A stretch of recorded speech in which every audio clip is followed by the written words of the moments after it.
Nous sommes au centre de supervision urbaine de la Cavanne, commune d'agglomération, qui est un bâtiment sécurisé, donc on ne rentre pas comme dans un moulin, pour lutter contre le fantasme Big Brother. Aucun élu n'a accès libre ici, c'est-à-dire que chaque fois que je viens, même moi, je remplis un papier, comme vous allez le faire, et vous êtes couché sur le cahier de permanence, et on indiquera que aujourd'hui, vendredi 12 février, Madame Valérie Pécresse est venue visiter le CSU. Son heure d'entrée, son heure de sortie et tout l'aéropage qui l'accompagnait sera également mentionné. Et nous avons aujourd'hui 103 caméras installées sur la voie publique. Donc là, on va rentrer dans le Saint des Saints, qui est la salle de relecture, qui est réservée aux OPJ. Donc il y a accès le directeur, les chefs de gare, le commissaire bien entendu, et tous les magistrats ou les officiers de police judiciaire chargés d'enquête, et qui viennent ici relire sur un petit écran. Installez-vous, on va vous montrer quelques morceaux choisis.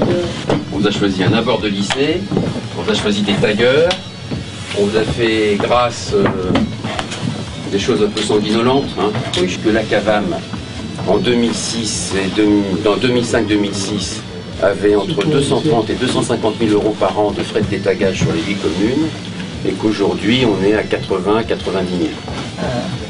Et la baisse démarre en 2007.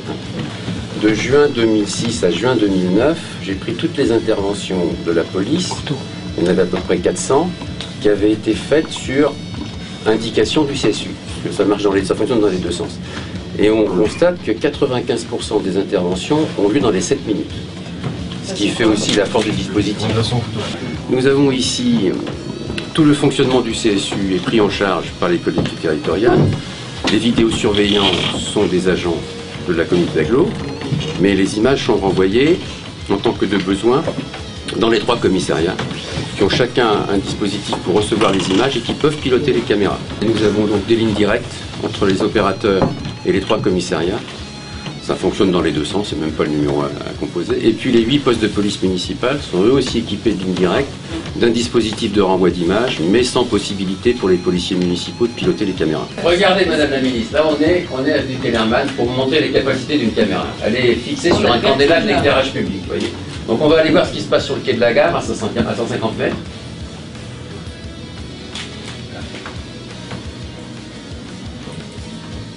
C'est des caméras d'ancienne génération qui ont un petit temps de mise au point, mais vous allez voir, ça met au point. Voilà. Et quand on a nos clients, on les connaît. Et on reconnaît les gens sur le quai de la gare. Pour changer l'Île-de-France, les 14 et 21 mars, votez Valérie Pécresse. Retrouvez toute l'actu de la campagne sur www.pécresse-france.fr.